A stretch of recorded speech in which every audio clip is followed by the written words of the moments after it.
वाशिम सराफा बाजारात दिवसाढवळ्या डल्ला, कॅमेऱ्यात कैद पण चोर फरार. वाशिम शहरात भरदिवसा घडलेल्या एका धाडसी चोरीच्या घटनेमुळे नागरिकांमध्ये भीतीचे वातावरण निर्माण झाले आहे. 4 एप्रिल रोजी वाशिमच्या गजबजलेल्या सराफा बाजार परिसरातील अशोक ज्वेलर्स या दुकानात ही घटना घडली. मिळालेल्या माहितीनुसार एक अज्ञात व्यक्ती ग्राहक असल्याचा बहाणा करत दुकानात दाखल झाला. दागिने खरेदी करण्याच्या नावाखाली त्याने विविध दागिने पाहण्यास सुरुवात केली. याच दरम्यान अत्यंत चलाखीने त्याने व्यावसायिकाचे लक्ष दुसरीकडे वळवत सुमारे 30 ग्रॅम वजनाचा चपराहार लंपास केला. काही वेळानंतर ही बाब व्यावसायिकाच्या लक्षात आली. मात्र तोपर्यंत आरोपी दुकानाबाहेर तयार असलेल्या आपल्या साथीदारासोबत दुचाकीवरून पसार झाला होता.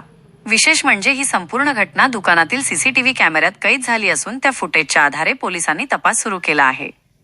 दरम्यान वाशिम शहरात वाढत्या चोरीच्या घटनांमुळे व्यापारी आणि नागरिकांमध्ये भीतीचे वातावरण निर्माण झाले आहे. भरदिवसा अशा प्रकारे चोरी होणे ही चिंतेची बाब असल्याची प्रतिक्रिया नागरिकांकडून व्यक्त केली जात आहे. पोलिसांनी गस्त वाढवून अशा घटनांना आळा घालावा आणि आरोपींना लवकरात लवकर अटक करावी अशी मागणी आता जोर धरत आहे.